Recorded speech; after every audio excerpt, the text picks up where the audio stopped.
Hello guys, welcome back to my channel Study with Pankaj sir.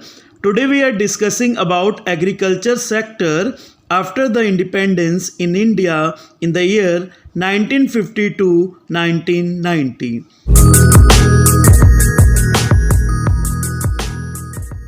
आज हम discuss करेंगे independence के बाद एग्रीकल्चर सेक्टर में क्या क्या हुआ था।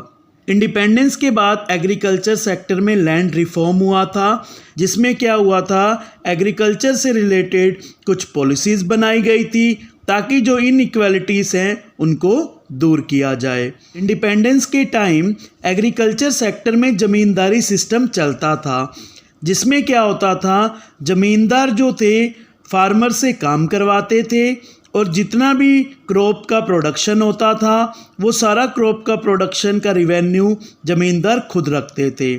फार्मर्स को सिर्फ इतना ही देते थे कि वो अपना पेट भर के खाना खा सकें। बाकी का जो पैसा आता था ज़मींदार कुछ फीस के फॉर्म में ब्रिटिश गवर्नमेंट को दे देते थे। इंडिपेंडेंस के बाद ये इनइक्वालिटीज़ दूर की गई। इंडिपेंडेंस के बाद एग्रीकल्चर सेक्टर में बहुत सारे चेंजेस लाए गए। पहला चेंजेस ये लाए कि जितने भी इंटरमीडियरीज थे एग्रीकल्चर सेक्टर में उनको हटा दिया गया। इंटरमीडियरीज कौन थे? ज़मींदार। ज़मींदार क्या करते थे? फार्मर से काम करवाते थे और खुद फ्री रहते हुए फार्मर से रिवेन्यू गेन करते थे। इंटरमीडियरी सिस्टम को इंडिपेंडेंस के बाद हटाया गया। उसके बाद जो है लैंड होल्डिंग को फिक्स किया गया। लैंड होल्डिंग जो रियल फार्मर्स थे उनको जो एक फिक्स क्वांटम ऑफ लैंड दी गई। एग्रीकल्चर सेक्टर में और भी कई सारे चेंजेस इंडिपेंडेंस के बाद लाए गए, जैसे कंसोलिडेशन ऑफ होल्डिंग्स। लैंड को जो है कंसोलिडेट किया गया। इंडिपेंडेंस से पहले फार्मर्स को लैंड का कुछ पीस एक जगह दे दिया जाता था, कुछ पीस एक जगह दे दिया जाता था, जिससे क्या होता था, फार्मर्स को फार्मिंग करने में दिक्कत आती थी। कॉस्ट ज़्यादा लगती थी, टाइम ज़्यादा लगता था और आउटपुट कम आता था। इंडिपेंडेंस के बाद लैंड को कंसोलिडेट कर दिया गया ताकि जो है एक साथ अगर ज़मीन होगी वहाँ पर जो है कॉस्ट भी कम लगेगी, टाइम भी कम लगेगा और क्रॉप्स का आउटपुट भी ज़्यादा आएगा।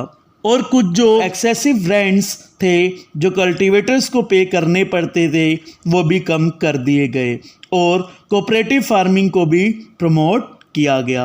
अब हम डिटेल में डिस्कस करते हैं कि एग्रीकल्चर सेक्टर में इंडिपेंडेंस के बाद क्या हुआ। Land reform, institutional reform. Land reform और institutional reforms aimed at reducing inequality in Indian agriculture and included the following actions by the government. Independence के बाद एग्रीकल्चर सेक्टर में लैंड रिफॉर्म हुआ था। लैंड रिफॉर्म और इंस्टीट्यूशनल रिफॉर्म भी इसे कहते हैं। लैंड रिफॉर्म का मतलब ये है कि एग्रीकल्चर सेक्टर में इनइक्वालिटीज़ को दूर किया जाए। इनइक्वालिटीज़ को दूर करने के लिए गवर्नमेंट ने कुछ एक्शंस लिए। क्या क्या एक्शन लिए अब हम डिस्कस करते हैं। First is abolition of intermediaries. Intermediaries between the state and actual tiller of the soil, popularly known as zamindars, were abolished. Ownership rights were given to those who actually cultivated or tilled the soil. As a result, the government intended to achieve two objectives: stop exploitation of cultivator by the zamindars, give incentive to the cultivators to make improvement on land as its owner. पहला government ने क्या action लिया, जो intermediaries थे उनको हटा दिया गया। इंटरमीडियरीज कौन थे? ज़मींदार थे। गवर्नमेंट ने ये डिसाइड किया जो रियल कल्टीवेटर ऑफ सोइल है, यानी कि जो रियल फार्मर थे उनके नाम पे ज़मीन दी जाए और ज़मींदार्स को हटाया जाए। ज़मींदारी सिस्टम में ये होता था कि ज़मींदार जो थे वो कल्टीवेटर यानी कि फार्मर से काम करवाते थे, खुद फ्री रह के जितना भी प्रोडक्शन होता था उससे जो भी रिवेन्यू होता था ज़मींदार खुद रखते थे। फार्मर्स को सिर्फ इतना ही देते थे कि वो एक साल में अपना पेट भर सके, बाकी जितना भी फ़ायदा होता था ज़मींदार खुद रखते थे। उसमें से जो कुछ फीस और कमीशन ब्रिटिश गवर्नमेंट को देते थे। ये सिस्टम एग्रीकल्चर सेक्टर में इंडिपेंडेंस के बाद हटा दिया गया। हटाने का मकसद ये था कि जो रियल कल्टीवेटर यानी कि जो रियल फार्मर थे उनका शोषण ना हो और रियल फार्मर्स को इंसेंटिव दी गई ताकि जो है वो अपनी एग्रीकल्चर सेक्टर में इम्प्रूवमेंट कर सकें। Second is ceiling on land holdings with a view to promoting equality in the distribution of land. Ceiling were imposed on the holding size. It implies fixation of maximum size of cultivated land that an individual or family could own. Land ceiling aims at reducing the concentration of land ownership in a fewer hands.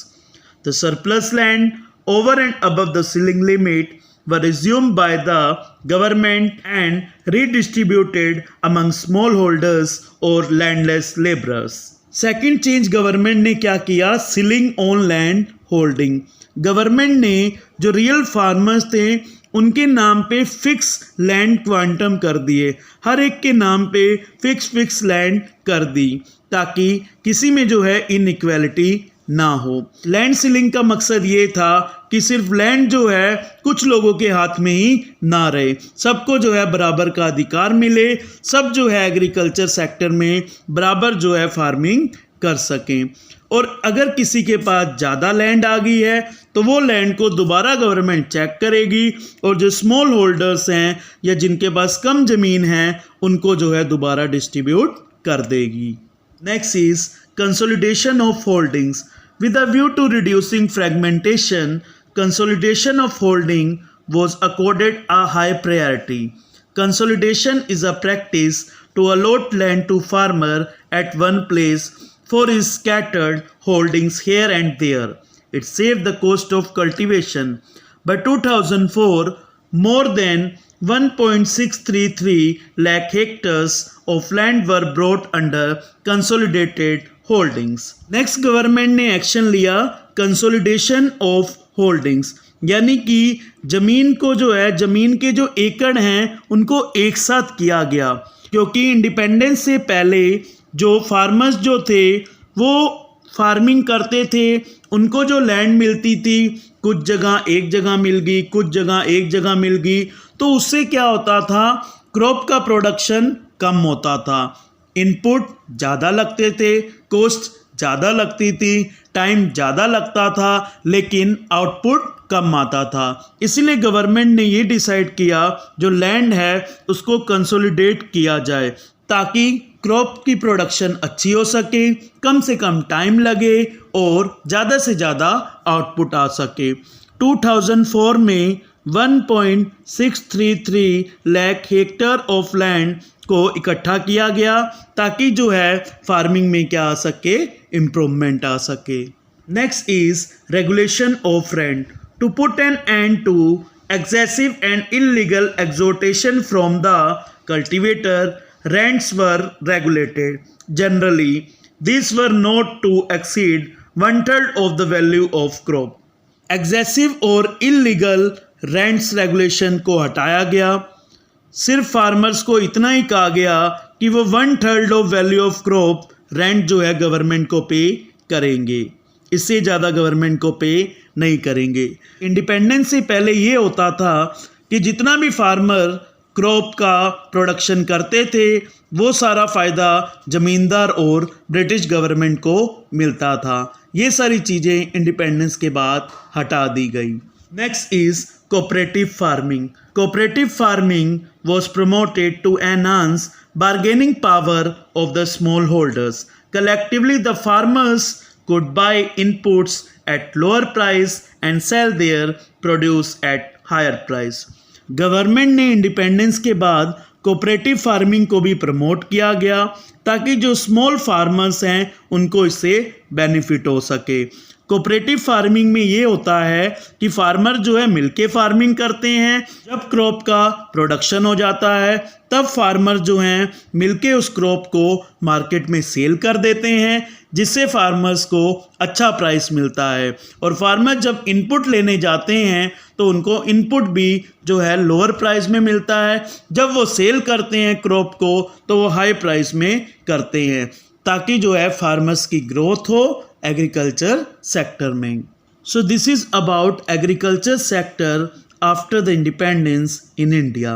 I hope आपको ये video अच्छी लगी होगी. Please like, share and subscribe my channel and press the bell icon. Thank you.